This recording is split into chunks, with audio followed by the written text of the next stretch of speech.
안녕하세요. EBS 펍입니다. 구독과 좋아요. 수험생들 파이팅! 오늘은 논술 전형에 대해 한번 알아보겠습니다. 우리는 왜 논술 전형에 지원해야 할까요? 많은 학생들이 수시 전형에 지원한다고 하면 보통 학생부 중심의 전형을 생각하게 되죠. 모집 비율만을 생각하면 이러한 선택이 당연하지만 조금만 들여다보면 놓치고 있는 부분이 있음을 알게 됩니다. 바로 학생부 교과 성적은 상대평가라 필연적으로 석차가 존재할 수밖에 없고 석차에 의해 지원할 수 있는 대학의 수준이 어느 정도 결정이 된다고 볼 수 있죠. 보다 쉽게 예를 들면 서울 소재 상위 7개 대학의 학생부 종합 전형에 지원하려면 대략 2등급 정도의 교과 성적이 필요합니다. 물론 학종의 특성상 교과 성적이 정량적으로 반영되는 것은 아니지만 그래도 일반적인 교과 성적을 무시하기는 어렵습니다. 2등급 정도의 교과 성적을 거두려면 대략 학년 정원의 10% 정도에 해당합니다. 한 학년이 200명 정도의 학교라면 그 학교에서 대략 20명 내외의 인원만 학종을 통해 희망하는 상위 7개 대학에 지원해볼 수 있는 것입니다. 즉, 서울 소재 중상위권 대학을 희망하는데 내신 성적에 받쳐주지 않는 학생들이라면 논술 전형을 통해 목표를 이룰 수 있도록 노력해야 된다는 말입니다.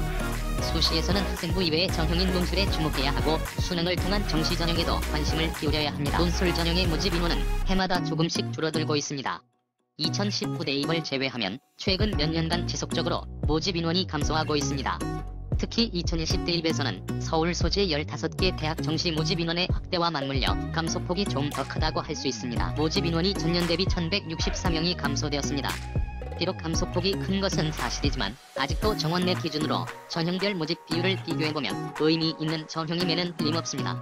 논술 전형은 특성상 특정 점수대의 일부 학생들을 중심으로는 여전히 의미 있고 매력 있는 전형이 될 수 있습니다. 성균관대, 서강대, 이화여대 등을 중심으로 모집 인원 감소가 많이 되었지만 논술 전형이 수시 전형에서 차지하는 비율은 여전히 높은 대학들이 많이 있습니다.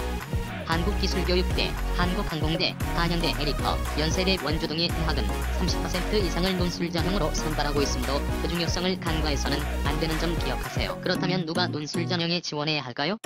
교과 성적도 우수하고 비교과 활동도 풍부하다면 당연히 학생부 종합 전형을 중심으로 지원 전략을 세우면 됩니다. 그러나 교과 성적도 부족하고 비교과 활동도 부족한 학생이라면 눈높이를 현실적으로 갖지 않는 이상 자신이 원하는 대학의 학종으로 지원하기는 쉽지 않을 것입니다. 이런 학생들이라면 자신의 특성에 맞게 논술 등 그 이외의 전형을 준비해야 합니다. 간혹 자신은 수능에 집중할 것이라고 생각하는 학생들이 있는데 수능에 집중하는 전략을 세웠다 할지라도 수시 도전의 기회를 갖지 않는 것은 옳지 않으므로 수시와 함께 지원 전략을 세우는 것이 바람직합니다.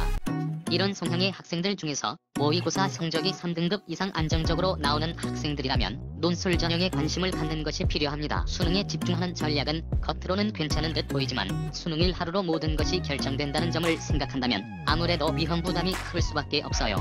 따라서 수능 집중 전략을 세운 평균 3등급 이상의 학생들은 반드시 이 순위로 논술 전형을 함께 준비하는 것이 필요합니다. 그 밖에도 중위권 대학의 학종을 준비할 수 있는 학생이라 할지라도 중상위권 대학에 도전하고 싶은 학생이라면 논술 전형을 희망해도 좋고 이 경우 학종이 중심이기 때문에 학종 4회, 논술 2회 정도로 지원 전략을 세우면 좋을 것입니다.